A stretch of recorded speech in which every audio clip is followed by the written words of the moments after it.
You're listening to The Adventuring Party, talking about gaming the Irish way. In 1998, a crack podcast unit was sent to Gaelcom by the IGA for a crime they didn't commit. These men promptly escaped from a maximum security LARP to the Dublin Underground. Today, still wanted by the authorities, they survive as soldiers of fortune. If you have a problem, if no one else can help, and if you can find them, maybe you can hire the A Party. I'm Owen. I'm Liam. I'm Savage. And I'm Scarr. Dun, dun, dun, dun, dun, dun, I ain't getting on no RPG. And today, we're here for a new segment type, which is the clinic, or us attempting to solve genuine listener feedback and genuine listener problems. We received a mail, which briefly states, Dear Adventuring Party, I have a small problem. I've been running short 5th edition D&D games for my Crave group for the last 3 years, but I really want to try running a sci-fi game using Fate. My players are refusing to change systems. Help. Okay. I don't know how we can do this in an audio format because we need to do a montage. Oh, well, we'll get to that. We're going to have to build We can do a series of out of context clips. build a rocket sled that gets them from 5th Ed to Fate. Just smash all the D20s and then only leave them with fudge dice. I mean, okay, so, like, is duct taping them down to their chairs an option? It's Always. always an option. Always. It's just questionably legal. It's how you get them to sit through your setting blurb. Right. Okay. Well, that's a good question, though. And it's a serious question, because, let's face it, 5th Ed is the cancer that's eating tabletop gaming. Discuss. I have Fate's opinions. up. Yeah, go for Scar. I haven't heard enough from you in the last couple of episodes. And we're getting letters, by the way. Okay. Yeah, Apparently I'm in demand, so clearly Barbarian Lord Scarr must return. So y'all step back and let the warlord rage for 5 minutes here. Go for it. I've developed a theory on this. I've started calling this the more fun problem. There's a whole bunch of people that are having fun with this generic run-of-the-mill cardboard system that they have. But then their GM, wide and starry-eyed, comes, guys, if we play this system, we can have more fun. And the concept washes over them like they are stones on a beach, because fun isn't a measure for a lot of people. It's a binary. You're either not having fun or you're having fun. The concept of having more fun with a slightly more appropriate system doesn't register, I think, to other people. It's just like, you're saying we can have particularly refined tastes and get an additional satisfaction, but they can't visualize how it could be substantially and quantitatively better than our around the table having some crack. It's like, I feel like the initial thing you have to get over is the idea that the concept of this could be better isn't registering with a lot of people. Often because a lot of players don't have really defined taste. Like, they haven't really. If 3 years, maybe they should probably figure out what they like and what they dislike. But an awful lot of the time, this is like a 6-month NGM who's just suddenly discovered that drive-thru RPG exists and is full of golden wonder.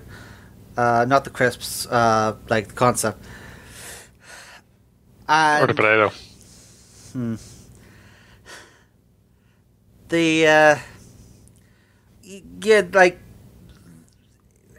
What you're selling is not really the concept of this game will be better. It's that a game can be better than what we're doing here.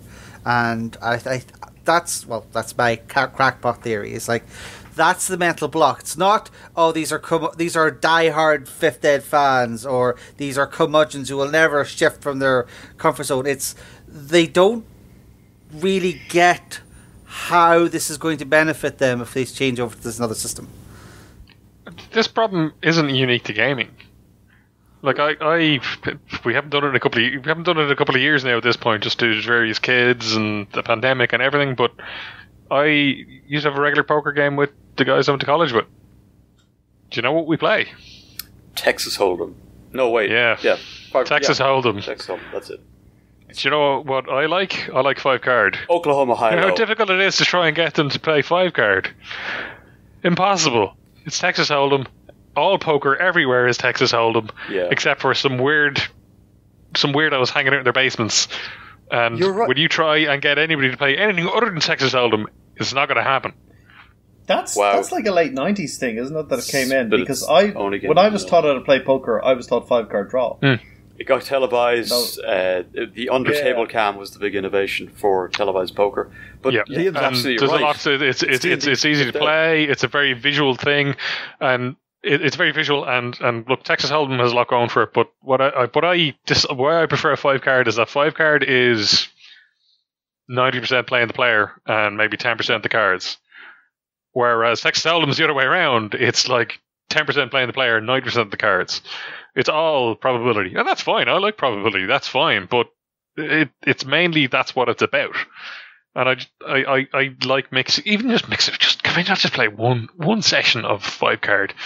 And people are like, no, sure, we'll sit around there for 10 minutes until somebody gets an opener. You know, it's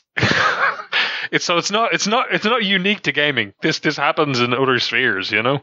It's just it can be difficult to get people to try and accept change, even if they're only having a mediocre experience at what they have. They may not want to risk the mediocrity for potentially better or worse. Like, I mean, for years I played Pathfinder Society at conventions because it was a safe bet. You know, I could play a game of Pathfinder and have a decent experience, as opposed to, you know, okay, maybe I might play that random game and it might be fantastic, or I could play a random game at the con and it might suck. People are risk averse, I think, is one of the big things. Fifth Ed equals Texas Hold'em. I feel there might be a community aspect to it as well, though. It's just like you mentioned all the Texas Hold'em isn't just like a simple game to grasp. Really, it's also, well, you know, simple to, you know, I'm sure the poker fans are up in arms right now. Yeah, simple to get into, life to master, etc.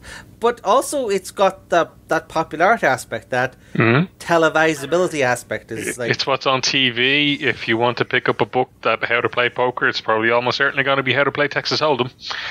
The same way, if you're looking at getting into gaming, all the streamers are playing D&D, you know, or a lot of them. There are admittedly other channels out there, but most of them will be D&D. If you're picking up there's a how-to dummies book for how to play D&D. Dear God, could have used that for 3.5. I'm so debased. hey! Look, some of us stock our shelves of dummies books. What are you talking about? Look, people slag the dummies books for like being for morons, but I have the how to dummies book for Koi for when I was doing some facility stuff in the opposite part. I was looking after the Koi. I've got a how-to dummies book for coaching American football. And sure, a lot of it is a lot of it you just read it and go, no, I like dummies books.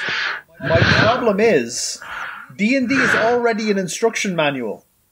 It's like I want a simpler instruction manual. That's my there's a rule book for American football but doesn't teach you how to play. There's literally a book to teach you how to play D&D. It's called the PHB and the DMG. I feel like or the starter set. Like the but the whole thing is I don't know that people who write gaming books know how to teach a skill. And the how to dummies people know how to teach stuff.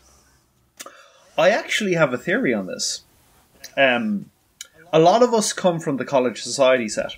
And in Ireland, a lot of people start playing RPGs or may start at home. When they went to college, they joined a college society. And the college society meant that there were people with, often us, we would be late 90s, early 2000s, vintage for college. And there was a great diversity of systems out there. The D20 boom had happened, but there was still quite an amount of other systems. Yeah, there was a full cupboard full of like 80s and 90s RPGs that even if you were never going to play them, and let's be fair, no one ever did, you could still see them. You take them off the shelf and have a look at them and go, oh, that's how the Tomb of Horrors worked. Oh, Just not go look there. at Nobulus and go, ooh. Yeah. Or Mechanical Dream. That was probably the prettiest looking RPG book that no one ever played. Absolutely. But everyone who went to college is at least in some way academically inclined or academically gifted compared to the vast majority of the population.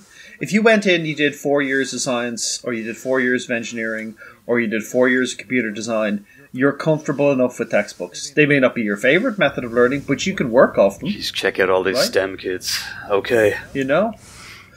I'm just saying, the STEM kids make up the bulk of college role-playing societies. That's true. You'll get other people in. But That was STEM certainly the kids case in back then- DCU, but that's because DCU Yeah. doesn't really have... DCU doesn't have an arts faculty, and the humanities are reasonably small. Yeah. So And, 98. So like Trinity Society, like it's the Trinity Society games room is literally across the street from the science and mathematics building in Trinity. Yeah. So and beside the main lecture hall that's used for science. So what's certainly the biology. So a bunch of STEM kids comfortable with textbooks. Here's a textbook. We'll learn the new game off that. And everyone goes, oh yeah, sure, that's fine. That's acceptable. That's within my reasonable thing.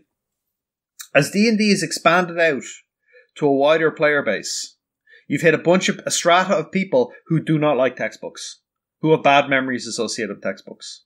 So the second you go, read this book for your homework, you're at sea. They were willing to watch a stream maybe to figure out how to play the game or do one intro session, but anything after that is too much like homework for them, and they hated homework and they never wanted to do homework again. That's why they're working as an Instagram influencer or something. Okay? Wow, you are going so far down the old man route, it's not even funny. I'm not saying it's bad. I'm saying I think that's what's changed about it. That there's a strata of people involved who weren't when we were around. Like, if you said to me, I can't learn a new RPG, I go, that's a farcical opinion. You can't learn a new RPG. It is a farcical What is opinion. wrong with you, sir? It is a farcical opinion. It's also a farcical opinion to suggest that somehow people are going to learn a new RPG as a group by each picking up the core book and reading it. No.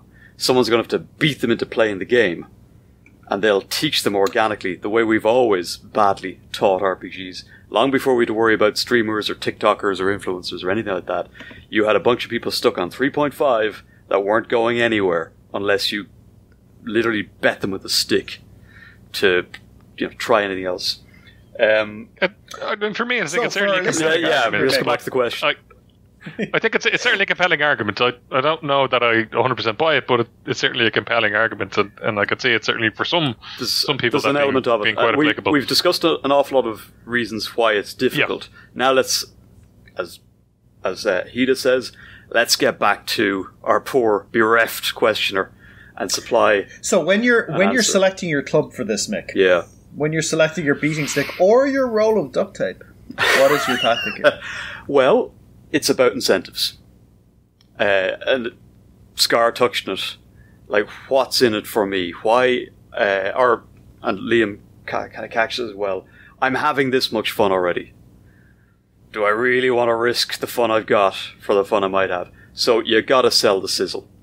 You've got to have something there to put on the plate in front of them and say, look, I know you like this, but why don't you try a bite of this? Because let me tell you, I've been nomming on this for a while, and it's good. It's good, brother. But that's in a very general way. Now is probably a great time to do this because it is easier than ever to find a primer, to find pre-gens, to find someone who's done a lot of the groundwork for you. Here's the cheat sheet. Here's a pre-gen character. Here's like a 3-page scenario we can run through in 2 hours for a system you've never heard of. But hey, look, you got D&D under your belt. How hard can it be? And you just slowly spoon feed them.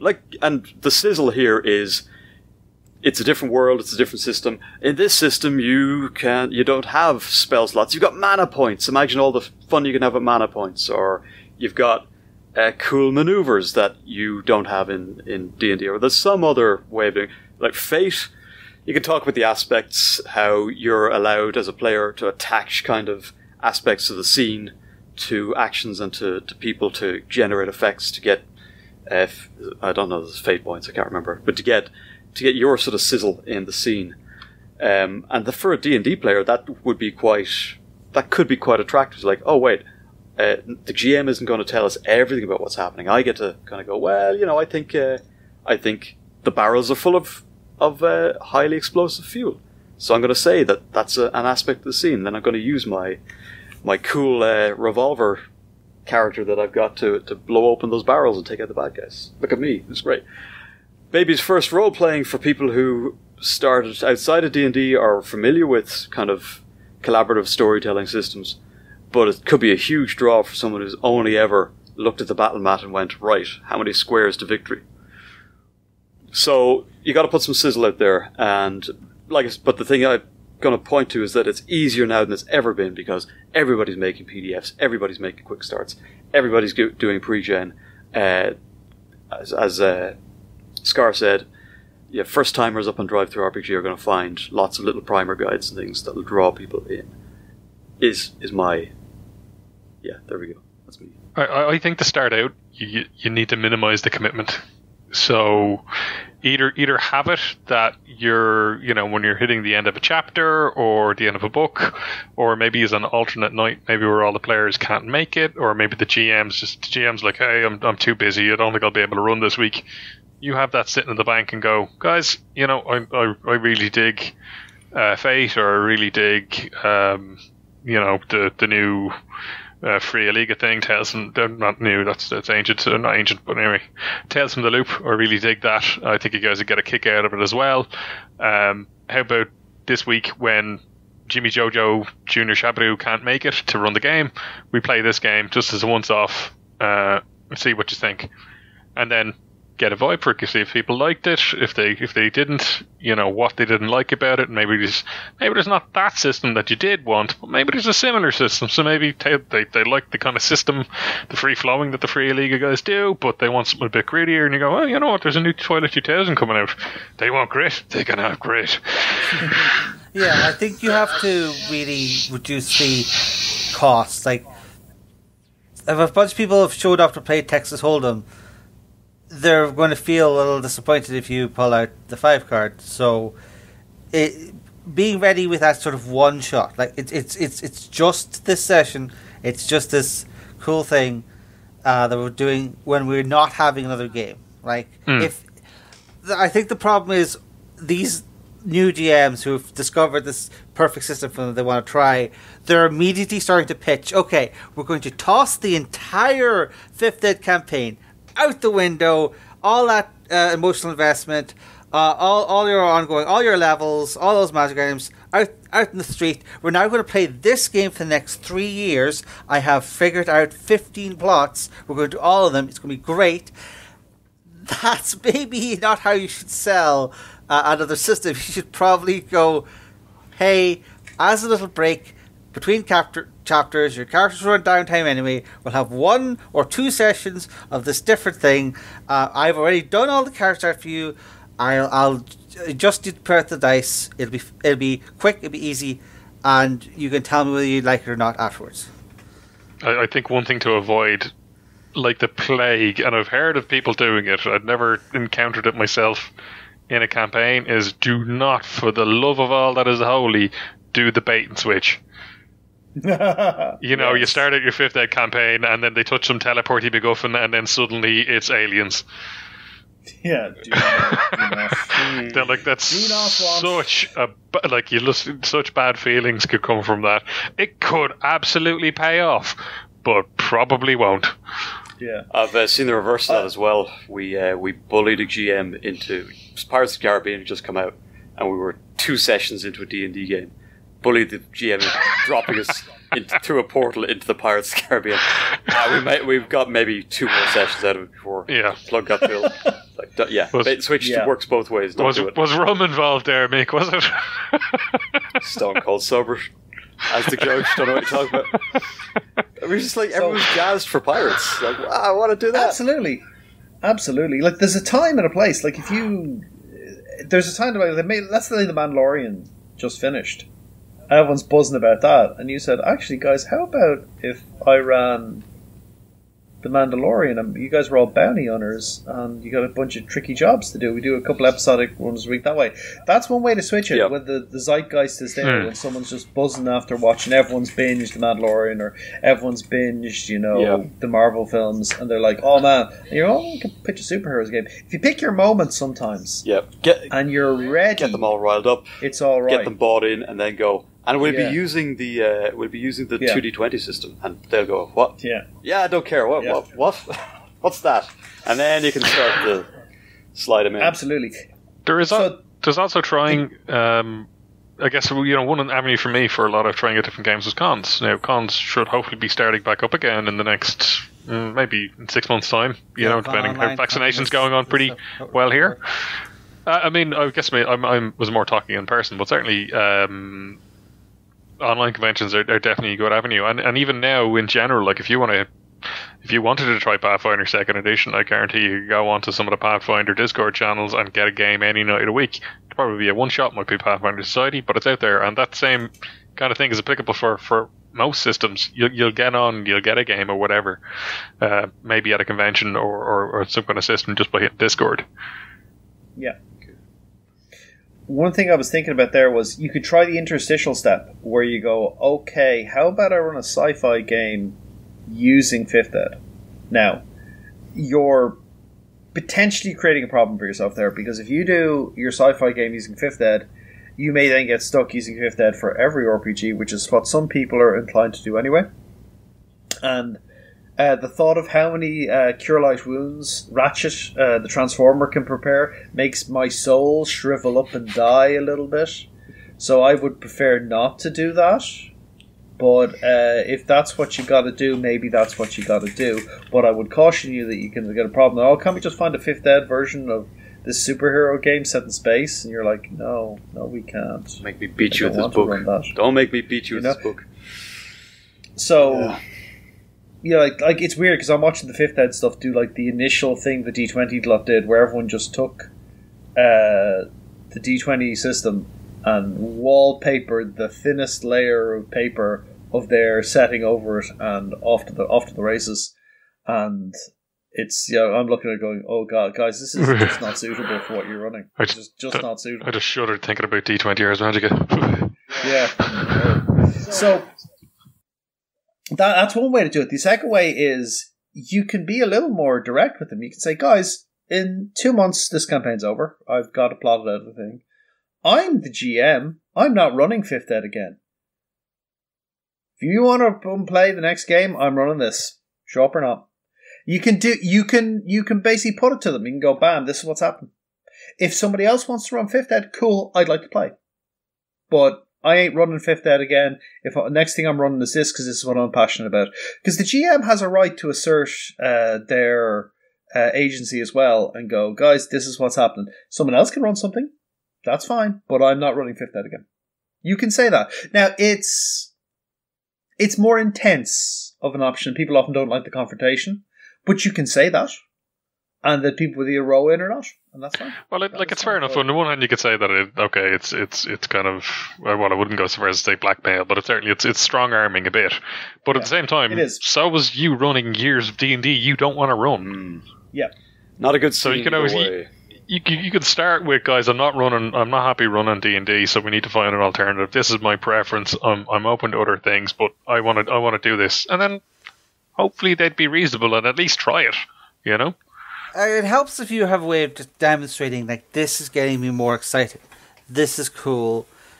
Maybe like C did over the course of things, well, I'm working on this idea. I think this part's cool, this part's cool, etc. There's also the element of awareness of what the different system is going to allow. Like, very often people who don't have a developed sense of what a system does will say, well, they'll say, why can't you just run it in 5th Ed? Because they don't really appreciate, well, what the limitations of the 5th Ed are. What does the style of 5th Ed cause in the game? See previous episode with me and Mick. If you, and this may be a bit of an ask for a new GM, but if you're really in the zeitgeist of your new system,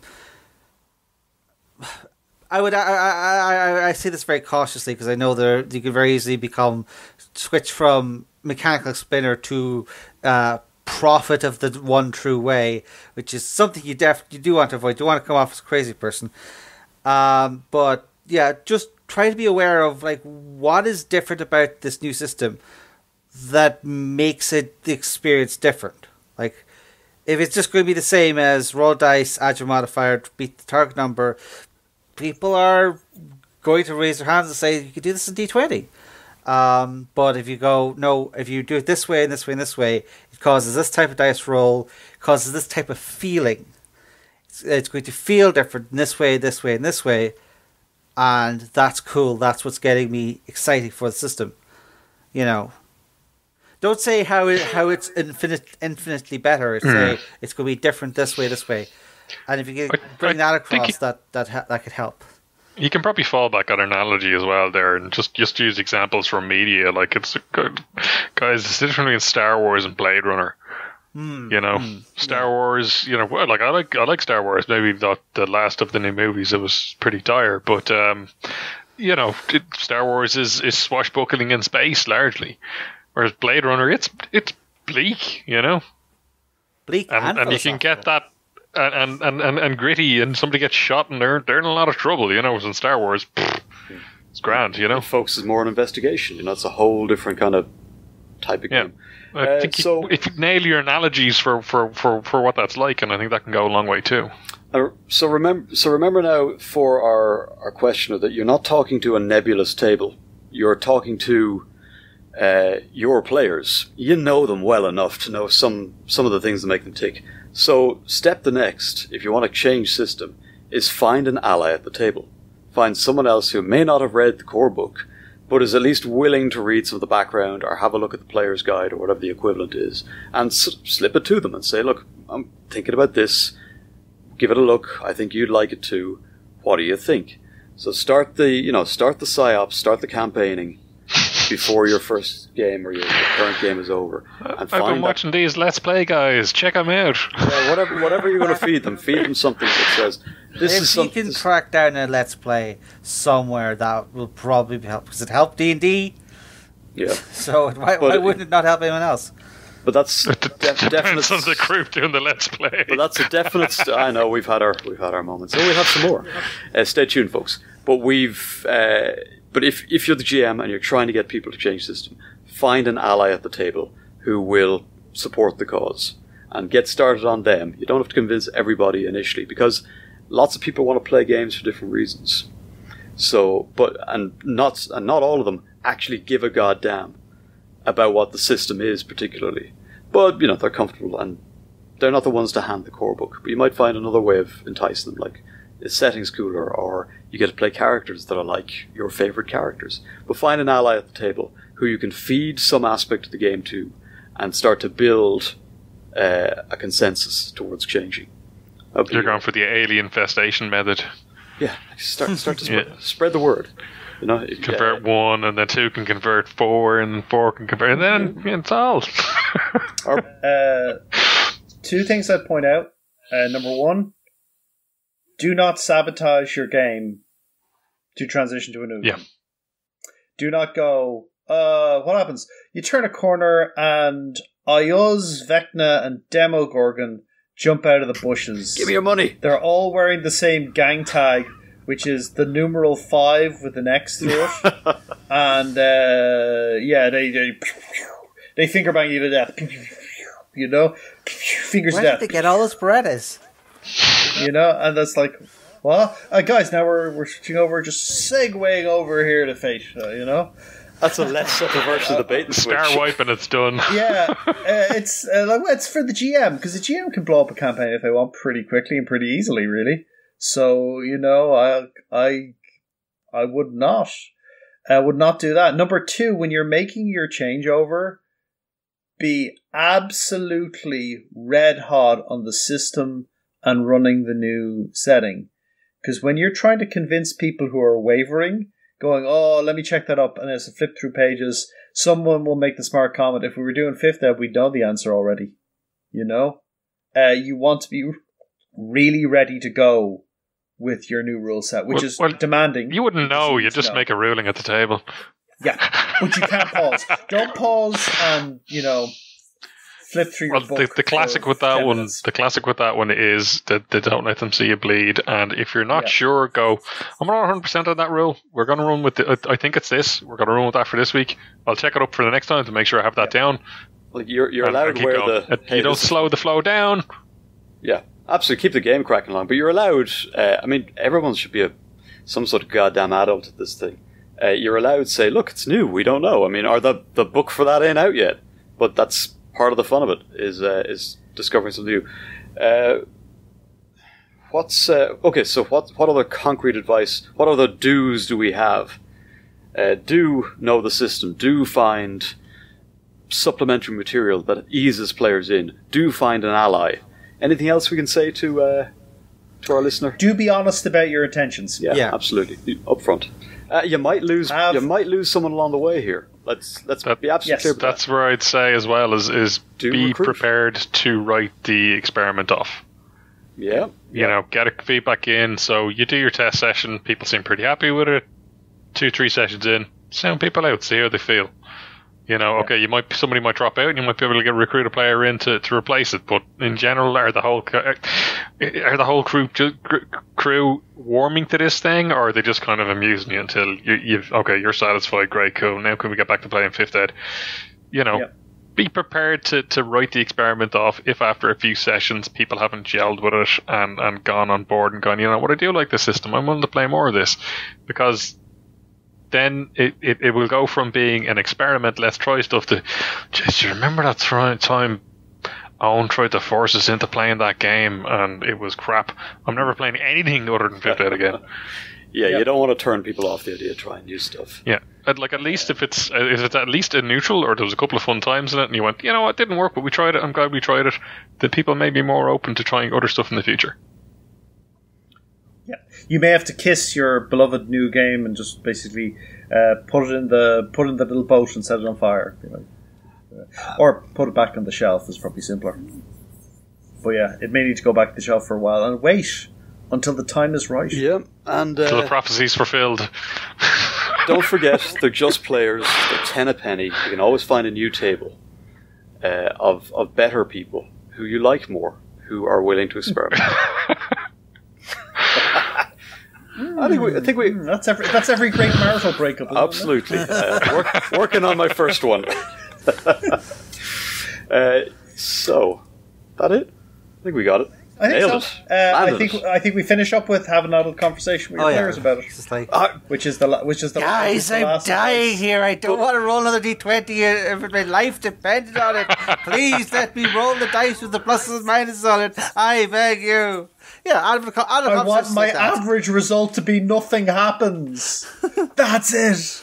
I want my average result to be plus 0, minus. There's also no some interesting products out there that I guess that are run in a similar kind of vein. I still haven't played it. I am really interested in playing Lorefinder,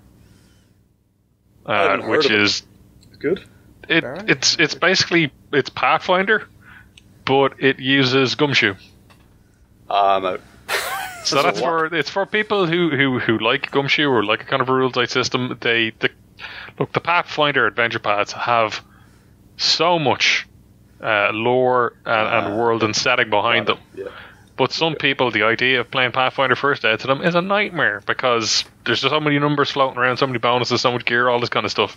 And Lorefinder is exactly aimed at that. So there might be that gateway drug for you, where you can do your adventuring, but with a very rules-light system. And then you go, how did you guys like that? You thought that was good? Well, why don't we try Dracula Dossier?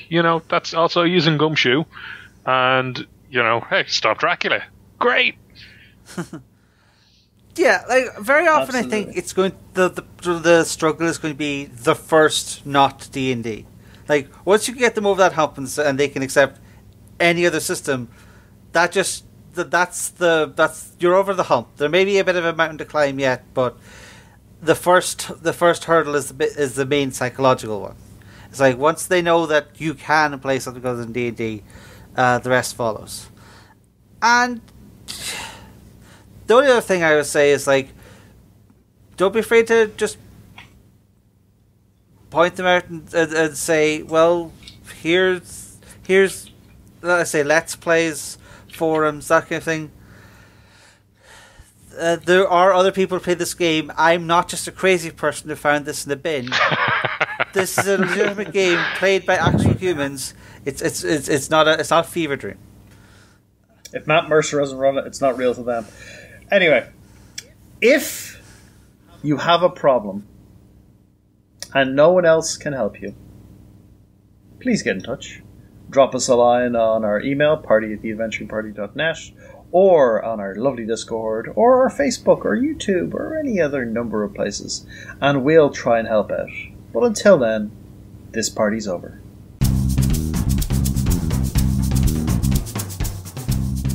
You've been listening to The Adventuring Party. We're a ragtag collective of desperate souls, striving for truth in a world of tabletop gone mad. You can find us on Facebook, Twitter. You can email us at party@theadventuringparty.net. Although, between you and me, the best place to track us down is Discord. Check the show notes for a link. This podcast is released under a Creative Commons Attribution Non-Commercial Share-alike version 3 license, which is like free, but with extra steps. Hope you enjoyed the show, and we'll see you next week. Dear Adventuring Party, I'm being sued for breach of intellectual property. Please help. You're gonna need to move to Ecuador. Dear Adventuring Party, I was at an event with 200 of my closest friends at a hotel in defiance of pandemic protocols. Any advice for how to weasel my way out of this? Just get the Attorney General to say it was cool. Yep. We found some errata, and it's all cool now. And so I didn't make it. I didn't do any weird sexual stuff. And Owen said finger bang. There you go. All right, stop recording.